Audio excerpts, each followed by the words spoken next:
And how's it going, all you great ones? As you can see, the Jeep is in the shop again. And well, the word shop, again, Jeep, they always go hand in hand no matter what you try to do. But today, we're gonna try to address a situation on the Jeep that I am no expert at, but we're gonna see what we can do to the best of our knowledge.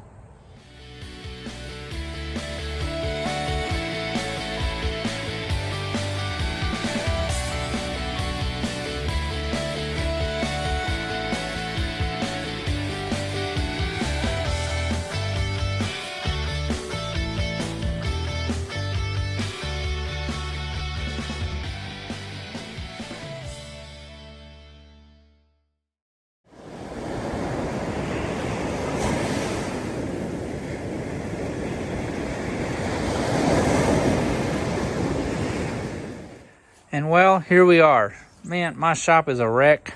Just ignore all the background stuff. I got way too much stuff going on in here, and I've just got to really get it cleaned up. As you've seen in the videos before, we have been dealing with some steering issues on this Jeep for a very long time. Where just no matter what we do, it never gets any better. And it has now gotten to the point literally where I cannot drive the Jeep on the highway anymore. It has become that dangerous. As a matter of fact, I have a running policy that we have to take out a new life insurance policy every time this thing goes out on the highway now. I have replaced, so far, ball joints. Pretty new now. I've had them in there for a while. These are the American Iron ball joint deletes. Absolutely love those things. That helped out a lot. Did not solve the problem totally. We finally we replaced all the tie rod ends with all new linkage and everything. Made absolutely no difference at all. But I went ahead and junked all that stuff, and we have now gone to solid 1.5 inch bars, 1 inch heim joints, just eliminating all those tie rod ends and everything completely all together. Over here on the driver's side, we put a new steering box in there. There was a ton of slop in the gearbox, so I will say that for sure. But still did not solve the problem totally that we're having. The problem that we're having with the Jeep is when you take off down the highway.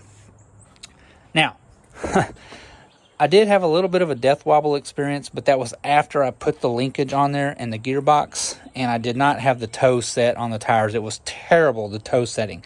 That is what caused my death wobble. Once we got those pretty close dialed in, problem solved. There's no death wobble in this Jeep. The problem that we have with this Jeep is this. Driving, and it's like this all over the highway. Oh, and then it goes this way, and you try to compensate for it this way, and next thing you know, you're over in 4 lanes of freeway over there. This is the squirreliest Jeep. No, not just Jeep. This is the squirreliest vehicle I've ever driven on the highway. It is absolutely plumb dangerous to drive this thing on the highway. I don't really know what the problem is, honestly, because everything underneath it's brand new. So, this past weekend, I was out at King of the Hammers. Again, thank you, Jesse Lee and Andrew Gorman. You guys are fantastic racers and had a great time. I got to talking to their crew chief. His name is Sean. Absolutely fantastic gentleman, super knowledgeable on these things. And we started talking about the issues that I was having with the Jeep. And he brought up, we started talking about, death wobble and bump steer and all that stuff like that. And I told him that I don't have a bump steer issue with the Jeep. I mean, I can go over bumps with no problems. And the first thing he said was, well, let me guess. Everybody has said that your drag link and your track bar have to be perfectly aligned for the Jeep to drive correctly. And, well, yes, that is everything I've ever heard all my life. And he said, well, they are in relation to each other, but they don't have to be perfect. They just need to be really close to each other. He said, if they're really close to each other, you're not going to have a problem with it. Now, mine are pretty darn close to each other. My track bar is ever so slightly lower than my drag link. So we talked about this. I've showed him pictures of it, and he said, you're fine on that. And I'm not having a bump steer issue. Again, I'm having this kind of an issue. So the subject came up about caster angles. So here we go. We're going to talk about caster on the Jeep. give me just 1 second here. I'm going to get some stuff set up so that it'll help me show you better, maybe. Okay, sorry about that. We're back. I wanted to get some angle finders set up here on the Jeep so we can explain this a little better. We started talking about caster angles, and he was telling me about the relationship between your tire sizes. Now, look, let's get on this subject right here first. Okay, if you start reading about caster angles on a Jeep versus tire size, you're going to come across 100 bazillion different opinions about it. So it's very hard to actually narrow it down to what is probably correct. So what I generally try to find as correct is I take as much information as I can read. I wheel out the most extreme this way. I wheel out the most extreme this way, and I try to go down the middle of the road with all of their opinions. And what you will find is all of our angles on our Jeeps are, they're factory settings, right? So we have factory tires, factory ride height, factory, okay? The more we modify our Jeeps, they get higher and stuff like that, our caster angle starts becoming more affected by tire size and lift on the Jeep, because your caster angles really affect your steering feedback as to how well the vehicle wants to center back once the tire tries to move. It can also, more positive caster, which we'll talk all about this, more positive caster can increase your steering feedback, meaning it seems like it's harder to turn the vehicle with a lot more caster in it than it is with no caster. And that's simply because the way the ball joint and the angle of the tire are situated with each other, okay? So our caster is theoretically a line that is straight up and down between the top ball joint and the bottom ball joint. That's all there is to it. So let's get up here. I got a little piece of paper set up, and we'll try to explain that a little bit more. I'm not an artist. Do not laugh at me, okay? So our caster is theoretically a line that runs between our top ball joint and our bottom ball joint. So if they are directly in line with each other, that is 0 degrees, okay? The more this top ball joint moves backwards in relation to your bottom, that is positive caster, okay? As this top ball joint moves forward in relationship to your bottom one, that is negative caster, all right? So in theory, it's your turning knuckle on our Jeeps, because we're solid axles, and how it's leaned like this or leaned like that. We want positive caster, okay? Positive caster gives us a better feedback on the steering wheel. When we turn the wheel and we go back straight, the wheel, it naturally has a tendency to want to straighten itself back up, okay? That caster is what helps it do that. So if you run a whole lot of caster, it feels like you're having to turn the wheel harder than what it is if you have a lower caster. It seems like the wheel turns easier. And that's because the tire itself is more flat on the ground with 0 caster. So the plane of your tire is more like this. Now, when you turn the tire, if you have positive caster, that's how your tire wants to lean in as it turns, because our ball joints, remember, are in relationship. So as you turn that tire, the turning knuckle is leaned back. That tire wants to go like this, okay? Whereas if you had 0 caster, when you turn the tire, it would literally just turn on its axis. Again, I'm not an expert. This is just what I've learned how to explain it to you guys. So let's take a look at some measurements we have, and we're going to talk about what we're going to try to do to correct the squirreliness, all right? So let's hop down here. I have just a standard Starrett magnetic angle finder set up right on the plane of the ball joint, like this, okay? And we're reading it's about 4 degrees. It's really tiny, it's hard for you to see. Anyway, we're reading about 4 degrees. And so I got, over here, we got a little bit more fancy. Let me get it all set up again for you.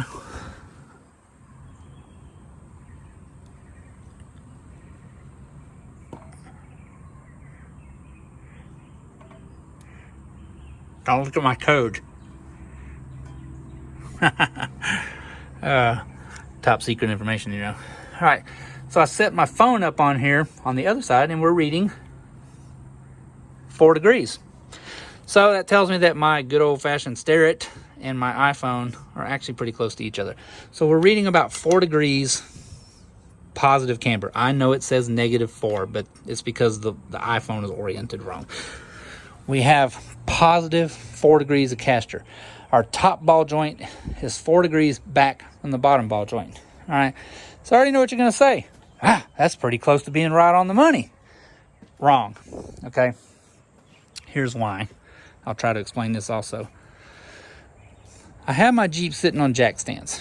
Now, I measured the ride height when it was just sitting on the tires, and I had about 15¼ inches between the ground and the bottom of my axle tube.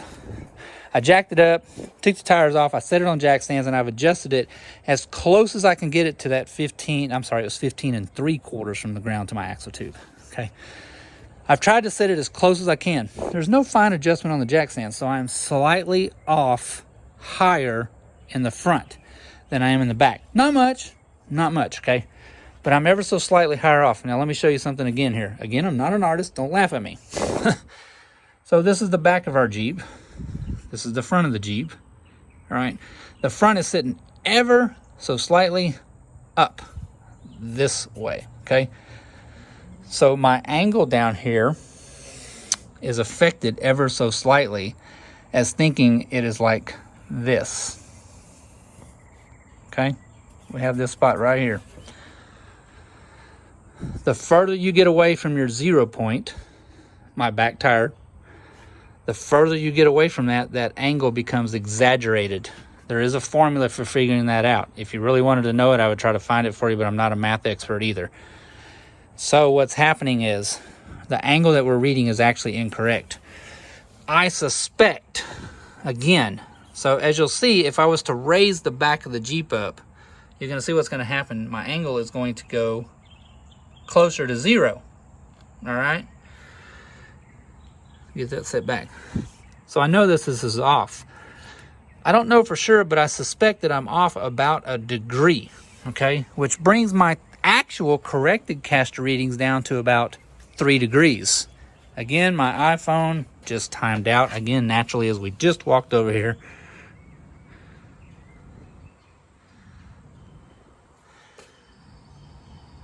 Four degrees. I think I'm closer to 3 degrees, okay? So again, coming back to Sean, we got to talking about caster and effect on the Jeep. And he says, if you do not run enough caster, as your tires get bigger, your Jeep gets higher, it's going to start getting to where it wants to become more squirrely. He says, if I were you, go home, take a bunch of readings off your Jeep and see what your caster is. Now, I had set these before because I have adjustable arms and everything like that. And I just suspect that after talking with him for a very long time, this is very condensed and I'm sorry, but it is going to be a little bit of a lengthy video, but I believe my caster angle is actually incorrect. I need to run more positive caster.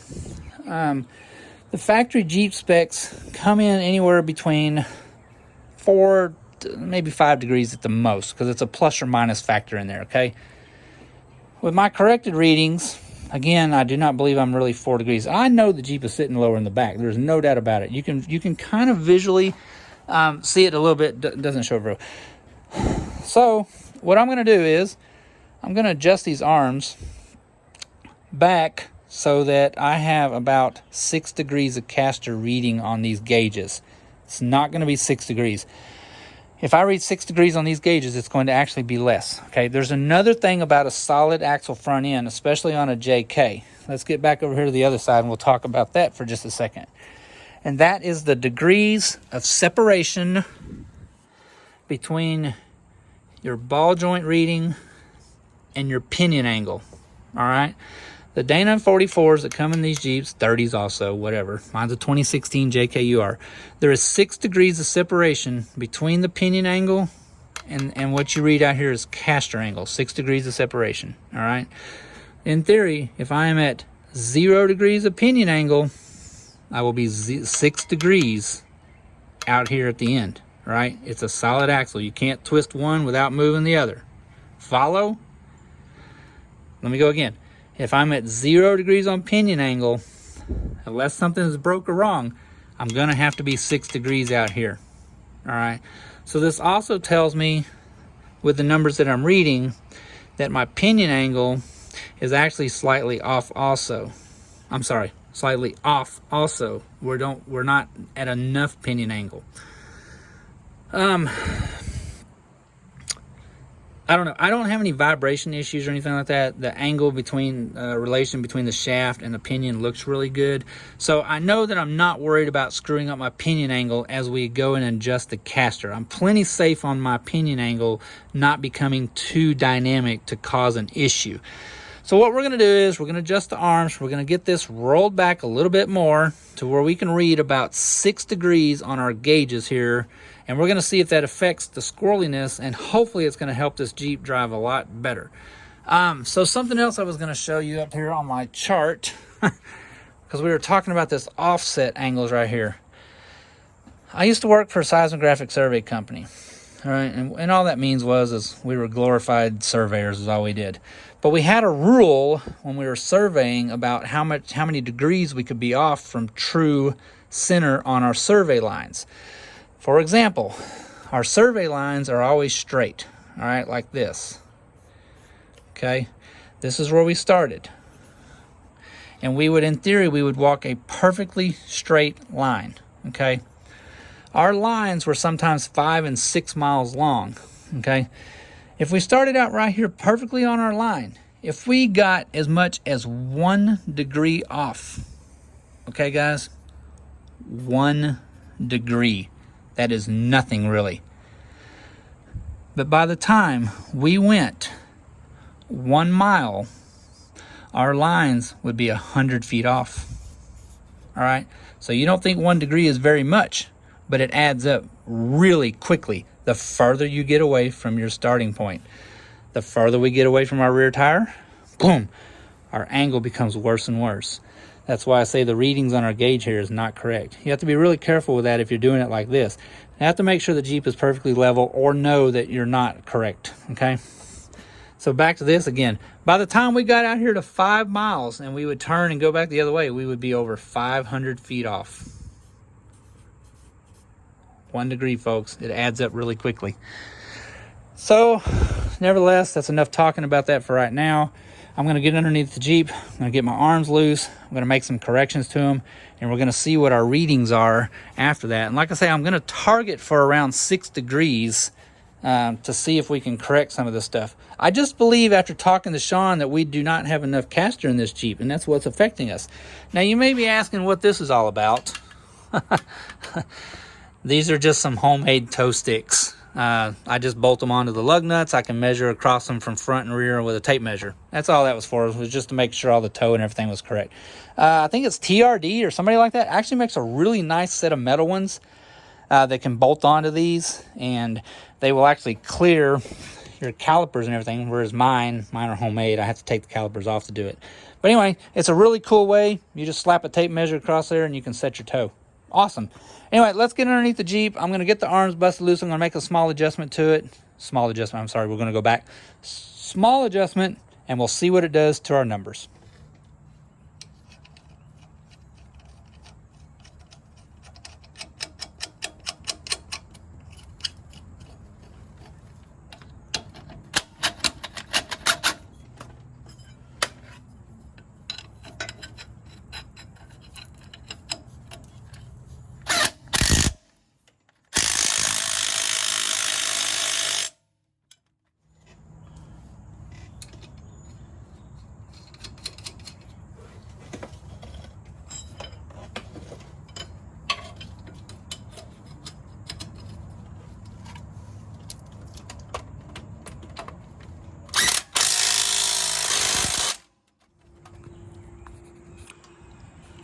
Alrighty, well, we adjusted our upper arms, so all I did was I just busted the nut loose and took them loose, and I went in on them 3 turns on each side, you know, to keep them exactly the same. So 3 turns, shorten them up, rotates the rear end, or front end, back a little bit. We're now reading 6 degrees. So we were at 4. We went to 6. Unfortunately, at this point, it is literally trial and error now just to see how the Jeep drives. So we're going to get it all put back together. We'll get our homemade toe sticks off of it here. Get the brakes and everything put back on it, and we'll go drive it and see how it does. I mean, that's all you can do. If it doesn't change, well, we're still plenty good on our pinion angle right now. And again, our angles will be in a little bit off, so if it doesn't work, we'll go to 7 degrees. If it gets a little better, we'll go to 7 degrees. And we'll just have to see how it does. All right, so we got our calipers put back on it, tightened up the jam nuts on our control arms, upper control arms. I went ahead and rechecked the torque on my rod ends here, just to make sure they were tight. I mean, it's a locking nut, but you know, it's already off, so it never hurts to check. So all it's down to now is putting the tires back on it and go and see how it does on the highway. I was gonna look inside here. Yeah, steering wheel's still relatively straight. I still got some finite adjustment to do on the toe in and the drag link to get the steering wheel exactly centered with the Jeep going down the road. But I did check the rotations on the steering box, and the steering wheel is right in the center now, and the tires are pretty straight. So we got to be real close on that. But that's just a matter of driving it, getting the toe set, and then, you know, just adjusting the steering wheel till it's straight. But anyway, we're going to get the tires put back on it. We'll roll it out of here, and all it is now, again, is trial and error and see what it does. Well, there isn't nothing we can do now but just go drive it and see how it does, whether it gets worse or better. I don't see how it can get any worse, really, but anyway, let's go and see what happens.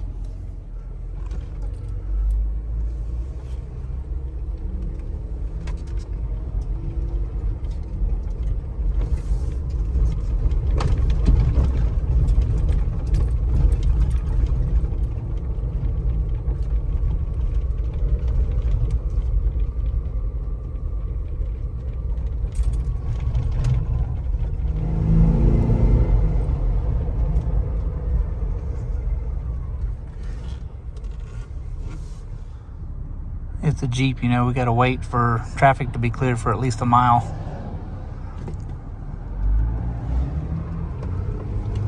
Okay, dear Lord, baby Jesus.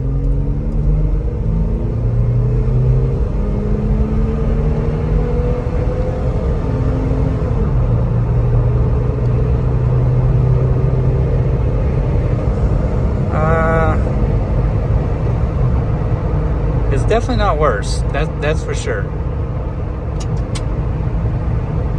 I don't know. Maybe it's a little better, guys. It's hard to tell.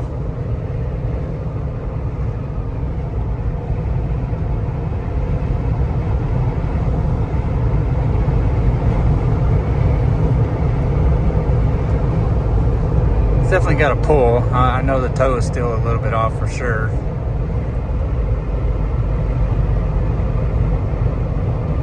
But, I mean, it's not too bad, guys. I mean, it was really bad. I mean, it's just like this all the time, and it just wants to dart. But it actually seems to be doing pretty good. So, all in now is I just have to get it to the alignment shop. It's still got a little bit of waver in it, you know. But anyway, I just have to get it up to the alignment shop now and get some actual real numbers on it, you know, with digital and see what it says, just to see what their caster readings come out to be, and then I can make some fine adjustments if needed, and just get the toe set perfectly right with the steering wheel and everything like that. And then we'll just have to see how it does. But I'm going to say it's definitely not worse. By no means is it worse. I actually, maybe it is better, but I've been struggling with this Jeep for so long now that it's really kind of hard for me to tell if there are actually improvements or not. But I was able to drive it down the road. Not that you should do this, you really shouldn't, but I am holding a camera in one hand and driving with one hand, so that's a little better. I don't know, time will tell, guys, time will tell. But for now, there you go. So I think the caster did help it a little bit.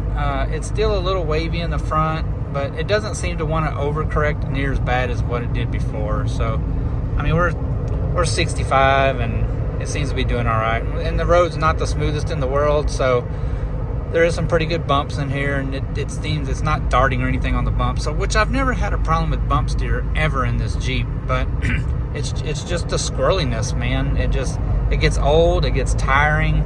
And like I say, it did get so bad that I really I wouldn't even drive it on the highway, because you just felt like it was going to swap freeways with you at any given moment in time. So as you can see, there we go. Maybe it explained a little bit how it can affect your steering and stuff like that, and maybe it didn't. I don't know. I'm not an expert. It's just trial and error, and just what I've had to learn along the ways. So until next time, I'll get some real numbers. I'll share those with you guys, and we'll see how far off it is and see if we can't get it dialed in better. So we'll see you down the road.